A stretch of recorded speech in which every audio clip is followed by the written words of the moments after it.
The pitch. Swing and a miss. That's the ball game. How about that? The Aggies scored 2 in the ninth, but the Volunteers, Tennessee, the climb is complete. They have reached the summit. The Volunteers are the very best in college baseball. And the championship flag has been planted on Rocky Top.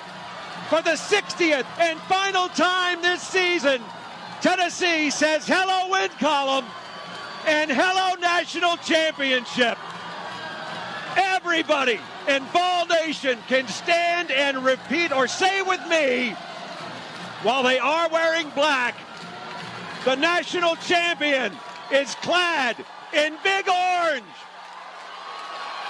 It's Tennessee over Texas A&M. The final score, Vols 6, Aggies 5. The dream has come true. This is Tennessee baseball.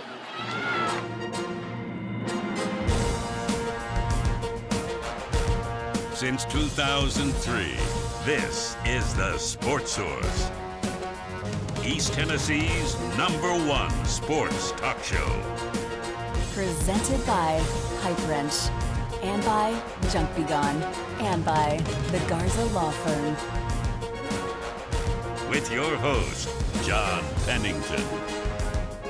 The Sports Source starts now. Good Sunday morning and welcome into the Junk Be Gone studios for the Sports Source. What do you say we talk about a national championship for Tennessee today? First national championship of any kind since 2009. First ever national championship for baseball. And we're going to talk a whole lot of baseball today, as a matter of fact. We've also got a little later in the show, we got football recruiting, because in case you haven't noticed, Tennessee has really jumped up the rankings since last Sunday when we talked about them being number 14. We'll tell you where they are a little later. We'll also talk a little bit about, Tennessee football recruiting is rising. We'll talk about Dalton Connect falling in the NBA draft, but did he land in the right spot? But again, most of today's show about the national championship. We're going to let you enjoy that. Let's start it. First segment of our show. Oh, how appropriate. It's brought to you by one of the biggest supporters of all baseball, the Garza Law Firm. Marcos and his team, well, they have as many wins in the courtroom as Tony Vitello's team has on the field. When you need an attorney for any reason, reach out to the Garza Law Firm. Just a big part of the East Tennessee community. I know they're very excited and very happy that the Vol baseball program won the title, as you are.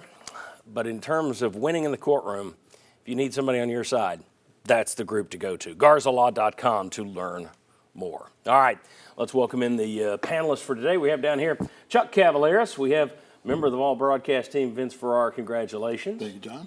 Ryan Callahan from GoVols 24/7 right here and right there. Bob Hodge. Bob, thanks for being here. Glad to be here. All right. Vince, I'm going to start with you. Just let's talk a little bit about the final series against A&M. Let's talk about what they had to accomplish. I mean, we sat here last Sunday, and it was Jimmy and Will and Josh and you and me. And I think all of us felt pretty good about them winning 2 straight. Because, going down 0-1 to A&M, most teams you'd sit there and go, oh, boy, that's going to be tough. But when you looked at Tennessee's bats and what they'd done all year, it's like, if anybody's going to come back from 0-1 down, it's going to be them. And they did. But it's a heck of a ride, a heck of a win. Your thoughts on the title? It was amazing, and I think the first thing I told you was I'm calm after losing that first game. Yeah. This team had lost back-to-back games since the Alabama series to start out SEC play. They had Drew Beam on the mound for Game 2, who was fantastic the game before, and he was again in that final series. And then you still had Xander Sechrest with an advantage in a Game 3, and he lived up to that as well. Right. They adjusted to the ballpark where they hit the ball hard, square, and sometimes they left the ballpark, and sometimes it was a double or triple, but they still got things done in clutch situations. It was fitting that it went 3 games, and it got a little nervy, though, at the end. A little nervy. Because that's indicative of this season. It wasn't like 2022 where they were just rolling everybody and then got into some adversity in the Super Regional. Yeah. They were knocked down sometimes, but they always had a response, and they came through in the clutch, showed different ways to win, and their best players were great. And you saw Dylan Dreiling rise up as MVP, who was amazing. 7th inning Dreiling, absolutely. Mr. June, as some people are starting to call him. Well, the thing that was interesting is you're right. It did feel nervy. There were points of the season where it felt nervy. And yet, when you get through it and you look back and you say, okay, SEC champions, SEC tournament champions, 60 wins, snapped the number 1 jinx for the number 1 seed in the tournament. They're the first team since Wichita State decades ago to win 60 and the title, I think. Was that correct? Yeah. So you're right that, boy, can they really pull it off and do it? And then you get through it after they've done it. It's like, well, of course they did it. Look how darn good they've been.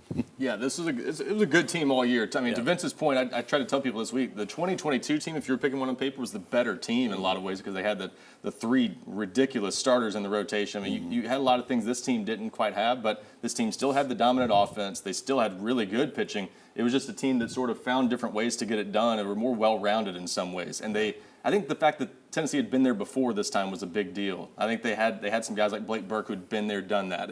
They were experienced. They had Billy Amick even that was battle tested from Clemson. So you had some guys that weren't shook by the situation when they got down 9-4 to Florida State. They knew how to come back from things like that, and that was a big deal for this team because they had to win a close game. Well, I put too much stock in that game against Evansville, which they lost. I'm sitting there watching that. Evansville beats them. And Tennessee did have some fielding problems this year. They had games where they got sloppy on defense. The 2 they lost in the College World Series. And I was sitting there, and I was thinking their pitching, from what I watched. The one they lost. Okay, their pitching just wasn't up here. You didn't have the kid from Texas A&M, the starter. And so I wasn't confident that they were going to win, even though they kept doing exactly what you guys said. Okay, they lose the game, but they don't lose 2 in a row, that sort of thing. But I was never confident about it because that's the way I am. I guess the rest of us were overconfident. Yeah, I said the 2 they lost in the World Series. The one they lost and the one they had the miracle comeback against Florida State to win. But it was really their 2 toughest games out there were the ones where they kicked the ball around, threw it into the stands. Chuck. I still think, this team showed the heart of a champion to me so many times. Game 1, Vince. Was it a 5-star heart? 5-star heart, baby. That first game, you're down 9-2. In the 7th inning, and you score 3 runs, and Texas A&M, and I think it was a tactical error, brings in their ace closer of the year because you've scored 3 runs. And that came back to bite him. He pitched, the last 3 innings or so, did great. And he wasn't available as early And I think that was the key. And in the second game, Tennessee's the visiting team. You're down 1-0 in the 7th inning. And who earns a walk to get it going? Christian Moore. Right, and then fires up his team. He curses at the Texas A&M pitcher for not throwing him a fastball, and then that set up the Dylan Dreiling 2-run homer. All 3 of his homers were in the 7th inning for 2 runs. I mean, it was just and Hunter Ensley, the play he makes in the outfield, the slide. How big was the slide at the end? And one, credit him for a great slide. At the same time, the catcher, it's like, how are you setting up there? What was that? That was a bizarre. I know where the throw was. Yeah. Right. I know. Have you ever seen anybody like this, though? It was a bizarre deal. Now, Inslee did a great job getting around it. I mean, it was like a Matrix move. But that was in hindsight, that was the play of the game. Yeah. I mean, there was your winning run right there. Exactly. So. But there were so many little things that happened in the game too. Blake Burke, this led to a run. Blake Burke doubled with 1 out in an inning, and then he advanced a third on a hopper in front of him on the left side. Normally, if you're at second, you don't go. Yeah. But he knew the third baseman had to go to get the ball. He wasn't available to go to third, so he took the bag. So what happens after that? You get Dylan Dreiling sacrifice fly to bring home a run. That's a single run. That could have been the difference also. Right. Yeah. Just fundamental stuff in addition to what everybody talks about at the home runs. Well, also, that's an adjustment to the ballpark. Right. I had somebody that, we may talk about this in the next segment, but I had somebody that got on us a couple weeks ago for saying Tennessee's played small ball all year. No, if you lead the nation in home runs, that's not small ball.